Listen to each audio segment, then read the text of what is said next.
Dalton's atomic theory बनाई थी, you remember, हमने 9th या 10th में पढ़ा था, तो उसको रिवाइज कर लेते हैं।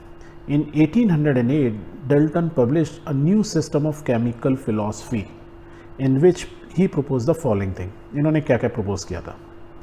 पहला तो matter consist of invisible atoms, क्योंकि इन्होंने ही बोला था सबसे पहले कि एटम कोई चीज़ होती है, और एटम क्या होता है? इनविजिबल मीन्स जिसको आप अपनी आँखों से क्या आप सोच भी नहीं सकते हो कि वो इतना छोटा होता है, it is so small, right. Second, all atoms of a given element have identical properties. तो कहने का मतलब हाइड्रोजन के एलिमेंट की बात करो या ऑक्सीजन की बात करो या nitrogen means irrespective of the element, किसी भी एलिमेंट की बात करूँ, जो 118 एलिमेंट हमने पीरियोडिक टेबल में देखे थे, उनकी जो एलिमेंट्स, किसी भी एलिमेंट, हाइड्रोजन का दूसरा भी हाइड्रोजन लूँगा तो दोनों आइडेंटिकल प्रॉपर्टीज़ होंगे, एग्जैक्टली सेम होंगे, इंक्लूडिंग आइडेंटिकल मास, उनका मास भी सेम होगा। ऑक्सीजन के मैं डिफरेंट एटम्स ले लूँ, वो डिफरेंट नहीं होंगे, ऑक्सीजन ऑक्सीजन नहीं होगी, मास सेम ही होगा। Second thing, atoms of different elements different mass, hydrogen का मास और ऑक्सीजन या नाइट्रोजन सब का मास क्या होगा? डिफरेंट होगा, ये भी इन्होंने बताया। He also said कि compounds are formed when atoms of different elements combines in a fixed ratio।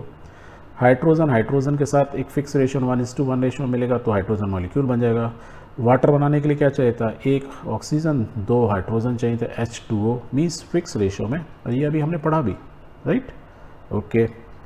Fourth, chemical reaction involve reorganisation of atom. जब भी किसी दो एटम्स के बीच में, दो एलिमेंट्स के बीच में रिएक्शन होता है, these are neither created not destroyed in chemical reaction. Means chemical reaction में एटम्स का बस रीऑर्गेनाइजेशन होता है, कि मीन्स जैसे हाइड्रोजन है और ऑक्सीजन है, हमने अभी देखा था, हाइड्रोजन का मॉलिक्यूल ऑक्सीजन का मॉलिक्यूल दोनों साथ साथ रह रहे थे, बट दोनों का जब रिएक्शन हुआ तो दो हाइड्रोजन के बीच में क्या गया? एक ऑक्सीजन घुस गया, और दूसरा ऑक्सीजन क्या हुआ? दो हाइड्रोजन के बीच में वो चला गया, दैट मीन्स रीऑर्गेनाइजेशन हुआ। पर ऐसा तो नहीं हुआ ना कि ये ऑक्सीजन बीच से टूट गया, हाइड्रोजन टूट गया।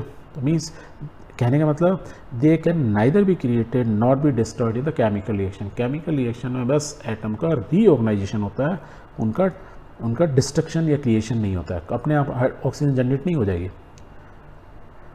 बट इसकी कुछ खामियां भी थी। खामियां क्या थी? Dalton's theory could explain the law of chemical combination, ये तो बता पाया, पर ये नहीं बता पाया कि it could not explain the law of gaseous volume, जो अभी हमने देखा था, ठीक है, वो नहीं बता पाया। दूसरा ये नहीं बता पाया, it could not provide the reason for combining of atom, atom combine ही क्यों होते हैं, इसका आंसर वो नहीं दे पाए।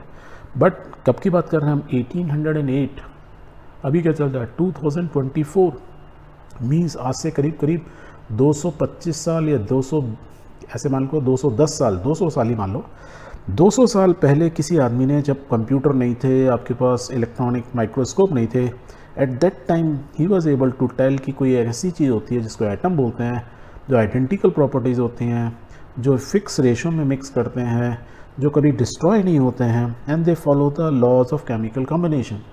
तो दो चीज़ नहीं बताया तो डजेंट मैटर। क्लियर है? Very good.